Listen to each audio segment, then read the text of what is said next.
Tubes, this will be the final video on this MadMax, which is the 2001 Nissan Maxima.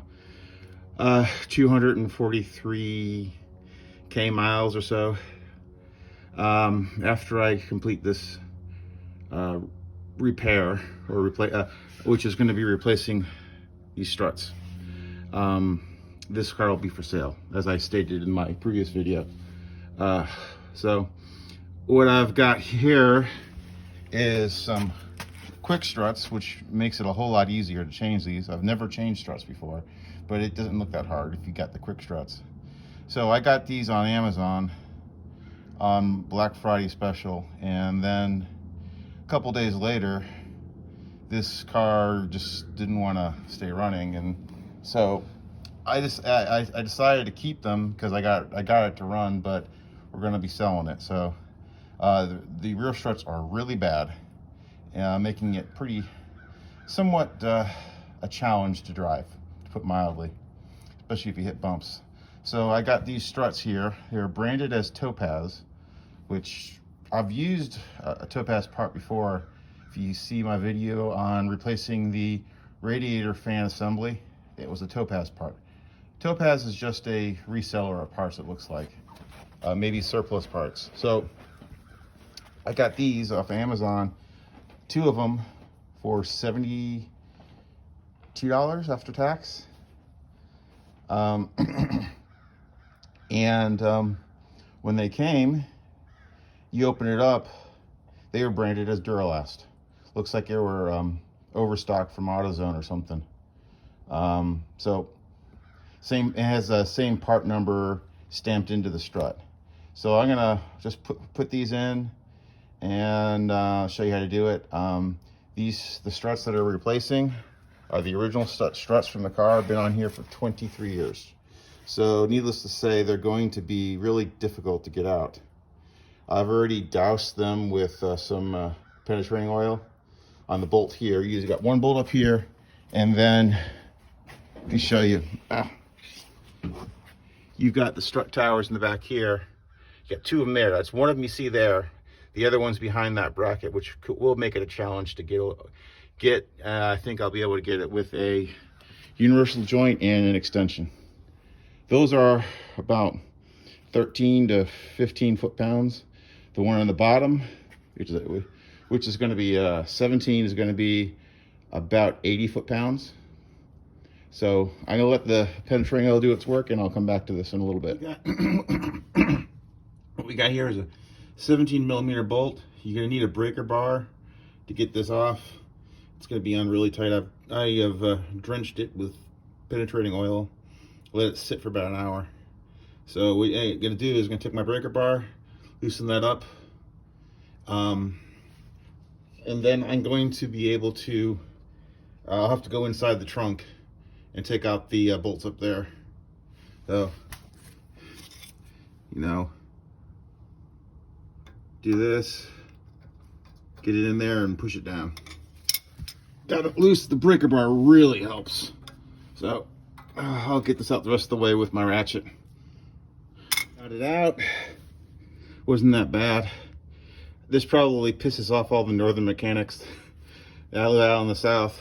So, they would probably be having this all rusted up. So now I gotta go inside the trunk, remove 2 bolts, and then this will just drop down. Got the bolts out. Had to use a combination of some extensions, a shorter ratchet, this ratchet, some extensions. This is a 72 tooth, this is a 27 tooth. It's an old Craftsman, and I was able to get it out. I did have one bolt slide down here in that crack. I had to get that out. I used my magnet on a stick and barely got it out. So now we're ready to drop the old strut down. Make sure you got goggles on in case things decide to go boing. Out there. That's part of a gasket that tore off of it, which you're supposed to transfer to the new one, but it looks like I'm not going to be able to do that since mine's destroyed. So these are, you see, well,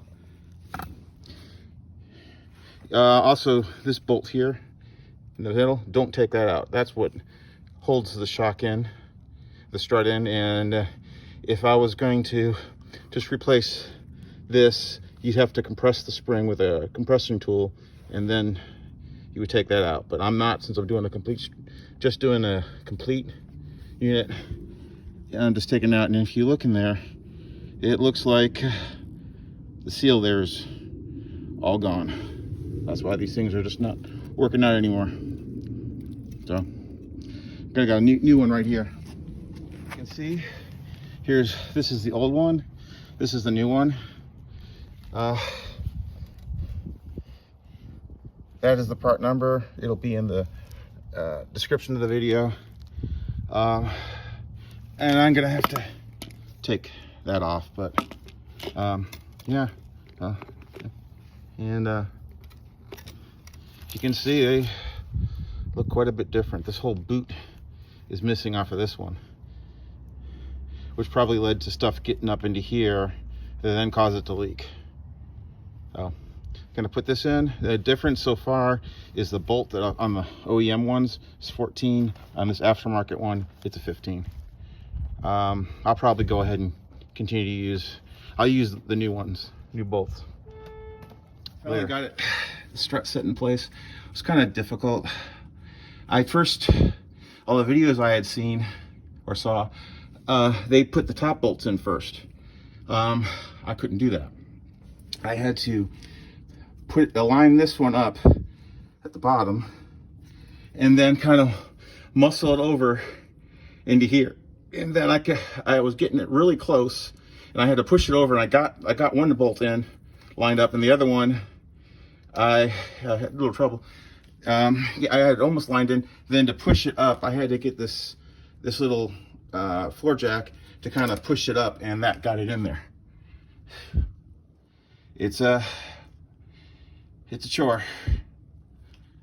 Thing is, still gotta do another one. I decided that on these aftermarket ones, the bolts that stick out are longer, and I don't have a deep 15, or I do, whatever. It's a 5/8 will do it, but I'm gonna go ahead and reuse the old 14, because I actually have a 14 deep, but I do not have a 15 deep.